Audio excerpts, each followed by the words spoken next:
നമസ്കാരം. മലയാളി വാർത്തയിലേക്ക് സ്വാഗതം. ബാലരാമപുരത്ത് 2 വയസ്സുകാരിയെ കൊന്ന കേസിൽ വിവാദത്തിലായ അമ്മ ശ്രീധുവിന്റെ രണ്ടാം ഭർത്താവ് തിരുവിതാംകൂർ ദേവസ്വം ബോർഡിലെ ജീവനക്കാരനാണോ എന്ന ചോദ്യം ഉയരുകയാണ്. വിവാദത്തിൽപ്പെട്ട ജ്യോതിഷി ശംഖുമുഖം ദേവിദാസന്റെ കഴിഞ്ഞ ദിവസം നടത്തിയ പത്രസമ്മേളനത്തിലാണ് ഈ പരാമർശം ഉണ്ടായത്. കുറച്ചുനാൾ മുമ്പ് തന്നെ ശ്രീധുവും മറ്റൊരാളും കാണാൻ വന്നെന്നും കൂടെ വന്നയാളെ ഭർത്താവ് എന്ന് പരിചയപ്പെടുത്തിയെന്നും ദേവിദാസ് പറയുകയാണ്. തനിക്കും ഭർത്താവിനും ദേവസ്വം ബോർഡിലാണ് ജോലിയെന്ന് ശ്രീധു പറഞ്ഞുവെന്നാണ് വെളിപ്പെടുത്തൽ. ആദ്യ ഭർത്താവിൽ നിന്ന് വിവാഹമോചനം നേടിയിട്ടില്ല എന്നും ശ്രീധു പറഞ്ഞതായി നേരത്തെ ജ്യോതിഷി വെളിപ്പെടുത്തി. ഇതോടെ ലിവിംഗ് ടുഗദർക്കാരനാണ് കൂടെ ഉണ്ടായിരുന്നത് എന്ന സംശയം ഉയർന്നിരുന്നു. ഇയാളെയാണ് ദേവസ്വം ബോർഡ് ജീവനക്കാരനാണെന്ന് ശ്രീധു പരിചയപ്പെടുത്തിയതെന്നാണ് ജ്യോതിഷി കഴിഞ്ഞ ദിവസം പറഞ്ഞത്. മുമ്പ് ദേവസ്വം ബോർഡിലെ ജോലിക്കാര്യം ജ്യോതിഷി പറഞ്ഞിരുന്നില്ല.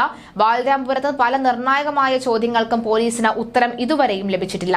ഇതിനിടയിലാണ് ശംഖുമുഖം ദേവിദാസൻ വീണ്ടും മാധ്യമങ്ങൾക്ക് മുന്നിൽ എത്തിയത്.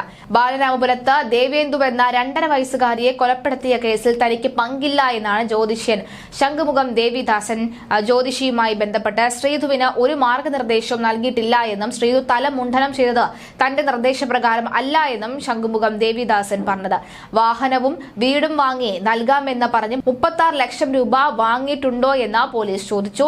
ഇക്കാര്യം താൻ നിഷേധിച്ചു. തെളിവുകൾ ഉണ്ടെങ്കിൽ നടപടിയെടുക്കാമെന്നും പറഞ്ഞു. ഫോണിൽ ഭീഷണിപ്പെടുത്തി എന്നതാണ് തനിക്കെതിരെയുള്ള മറ്റൊരു ആരോപണം. തെളിവുകൾ പരിശോധിക്കാനായി ഫോണുകൾ പോലീസ് നൽകിയിട്ടുണ്ട്.